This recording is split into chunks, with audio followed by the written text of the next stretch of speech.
Students, good morning everyone. आज हम इस वीडियो में BA part third English literature जो नोवेल है चार्लोट ब्रोंट का जेन एयर, उसकी हम स्टडी करेंगे। स्टूडेंट्स, सबसे पहले हम चार्ल्स ब्रोंट के बारे में थोड़ा स्टडी कर लेते हैं कि चार्ल्स ब्रोंट का जन्म 21 अप्रैल 1816 को हुआ और उनकी मृत्यु 31 मार्च 1855 में हुई। इनका जन्म इंग्लैंड में ही हुआ है और ये अंग्रेजी साहित्य की उपन्यास के क्षेत्र में इनका बहुत बड़ा नाम है और इनकी मुख्य जो रचनाएं हैं वो Jane Eyre, the Professor, the Village, poems of Currer और एलिस। तो ये स्टूडेंट्स, ये तो चार्लोट ब्रोंट के बारे में हमने थोड़ा पढ़ा।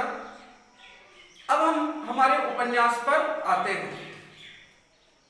जेन एयर जो है वो एक ऑटोबायोग्राफी है, आत्मकथा है, चार्लोट ब्रोंट के द्वारा लिखी हुई। ये जो है वो रिटन 1847 अर्थात 1847 में लिखी गई है। सेटिंग जो है इसकी नॉर्थर्न इंग्लैंड है, 18वीं शताब्दी के प्रारंभ में। पोर्ट ऑफ व्यू से ये फर्स्ट पर्सन में लिखी गई है और लिटरेरी पीरियड इसका विक्टोरियन पीरियड है।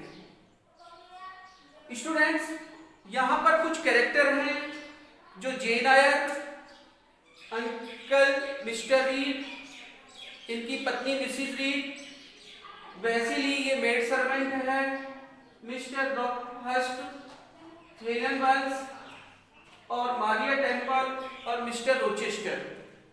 ये स्टूडेंट्स 3 प्लेस है, गिट्स हॉल, लोवुड इंस्टीट्यूशंस और थॉर्नफील्ड। तो स्टूडेंट्स, इसको समझने से पहले ये कैरेक्टर के बारे में हमने कुछ पढ़ा। अब मैं आपको कैरेक्टर के माध्यम से ही इसकी हम पूरी स्टडी करते हैं। तो स्टूडेंट्स देखिए कि जो जेन एयर है वो एक ऑर्फन गर्ल है, एक अनाथ बच्ची है जिसके फादर एंड मदर दोनों ही एक्सपायर हो चुके हैं, उनकी मृत्यु हो चुकी है और वो मिस्टर रीड जो उसके रिश्ते में मामा लगते हैं उनके यहाँ रहती है और वो प्लेस है गेट्स हॉल। स्टूडेंट्स, जब इनकी मदर की मृत्यु हुई थी तब इसके मामा ने वादा किया था कि मैं जो जेन एयर है उसकी परवरिश अच्छी तरीके से करूंगा। लेकिन जो मिस्टर रीड है उसका नेचर तो बहुत अच्छा है, सॉफ्ट है, लेकिन उसकी पत्नी जो मिसिस रीड है उसका जो नेचर है वो बिल्कुल जस्ट उसके विपरीत है। अर्थात हम कह सकते हैं वो बैड टेम्पर की है, बैड बिहेवियर की है और वो जेन एयर के साथ अच्छा ट्रीट नहीं करती है, अच्छा बिहेव नहीं करती है। मिसिस रीड के भी 2 बच्चे हैं और वह उनको ज्यादा प्राथमिकता देती है, उनको ज्यादा प्यार करती है और यदि कोई झगड़ा भी होता है, चाहे गलती उसके बच्चों की ही क्यों ना हो, वो जेन एयर पर इसका दोषारोपण करती है। एक दिन उसके बेटे ने उसके सिर को फोड़ दिया और सिर को फोड़ने के बाद जेन एयर को एक कमरे में बंद कर दिया और उस कमरे में बंद कर दिया जिसमें मिस्टर रीड की क्या हुई थी, मृत्यु हुई थी। कि जो मिस्टर रीड का जो भूत है वो आकर इसको परेशान करेगा, डरावना करेगा और वो बेचारी पूरी रात भूखी और तड़पती रही और रोती रही। स्टूडेंट्स, यहां पर जो वेसिली जो मेड सर्वेंट है कहां पर, गेट्स हॉल में, जो मिस्टर रीड के यहाँ पर, इसका जो नेचर है वो थोड़ा सॉफ्ट है, इसका नेचर सॉफ्ट है और वो जेन एयर के साथ अच्छा बिहेव करती है और वो ही सलाह देती है कि क्यों ना इसको स्कूल भेज दिया जाए। तो स्टूडेंट्स, अब वो गेट्स हॉल से अब उसको लोवुड लाया जाता है, एक मिशनरी स्कूल में उनका एडमिशन करवा दिया जाता है। अब मिशनरी जो स्कूल उसका जो संचालक है मिस्टर ब्रॉकहर्स्ट, वो भी बैड टेम्पर का है, उसका बिहेव भी अच्छा नहीं है और वहां पर भी वो परेशानी महसूस करती है और वहां पर हेलन बर्न्स उसकी फ्रेंड बन जाती है और मारिया जो टेम्पल है वो उसकी टीचर है और वह उसके साथ बहुत अच्छा ट्रीट करती है, उसको अप्रिशिएट करती है कि आप अच्छी तरीके से पढ़ाई करें और आप भी एक दिन क्या बने, टीचर बने। और मारिया टेम्पल से ही प्रेरित होकर जो जेन आयर है वो 6 साल लोवुड इंस्टीट्यूशन में अपनी पढ़ाई के पूरे करती है और 2 साल उसी स्कूल में, उसी मिशनरी स्कूल में वो अध्यापन का काम करती है, उसी में पढ़ाती है स्टूडेंट्स। इसके बाद वो वर्क की तलाश में थी और वर्क की तलाश में होने के कारण तभी वो एक क्या देखती है, विज्ञप्ति देखती है और उस विज्ञप्ति को मिस्टर रोचेस्टर निकालता है और उसको एक गवर्नर की क्या थी, आवश्यकता थी। अब क्या होता है कि इसकी एक बच्ची होती है, उसकी परवरिश के लिए उसे गवर्नेंस की आवश्यकता थी। तो ये जो जेन आयर है वो उसमें फॉर्म अप्लाई कर देती है और उसको सेलेक्ट कर लिया जाता है। एक दिन क्या होता है, जो जेन आयर है वो घोड़े से गिर जाता है और जेन आयर जो है वो उसको बचाती है। मिस्टर रोचेस्टर को ये भी नहीं पता है कि ये मेरी गवर्नेंस है, लेकिन बाद में दोनों में एक दूसरे से घनिष्ठता आ जाती है और वो घनिष्ठता जो है वो दोस्ती में, प्यार में बदल जाती है और वो दोनों ही क्या करना चाहते हैं, शादी करना चाहते हैं।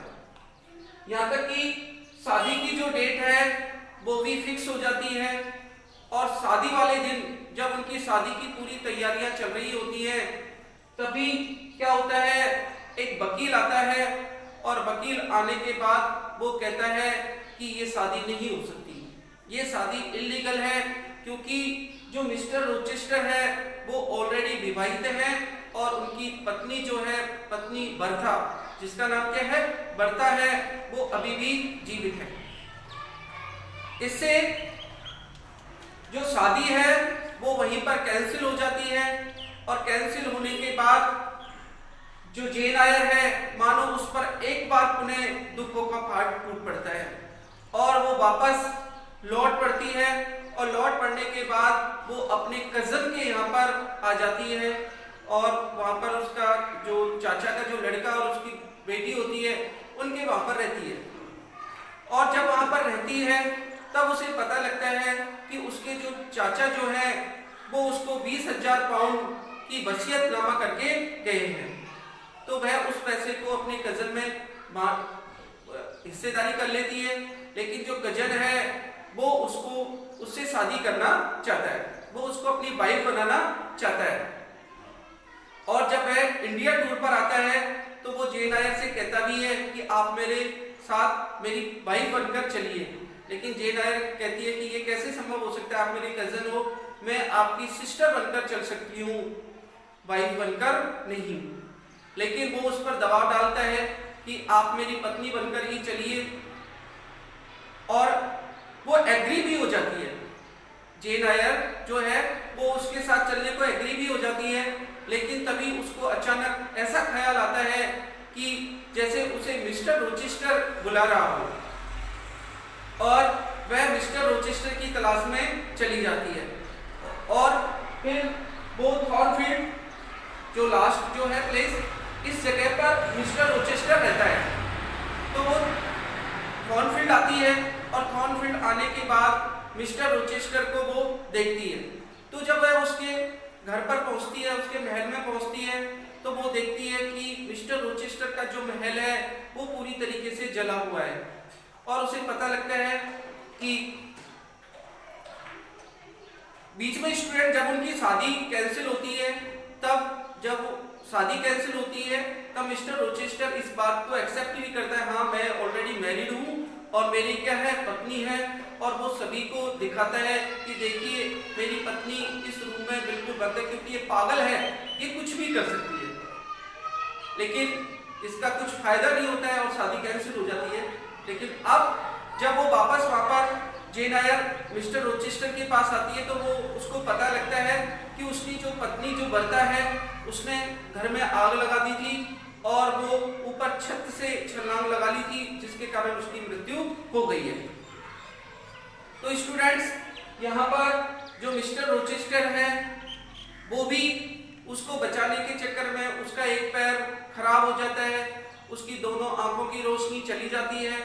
लेकिन जो जेन आयर है वो अभी भी उसको सच्चे दिल से प्यार करती है और मिस्टर रोचेस्टर भी उसको प्यार करता है और अब दोनों ही शादी करने के लिए फिर एग्री हो जाते हैं और वो दोनों शादी कर लेते हैं।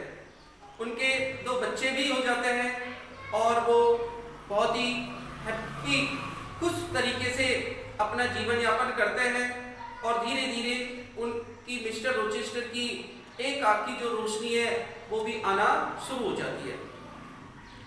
तो स्टूडेंट्स, इस तरीके से इस उपन्यास की जो एंडिंग होती है वो हैप्पी एंडिंग होती है, क्योंकि मिस्टर रोचेस्टर और जेन आयर दोनों मिल जाते हैं और दोनों का जीवन जो पहले कष्ट में था वो अब एक आनंद से व्यतीत होने लगता है।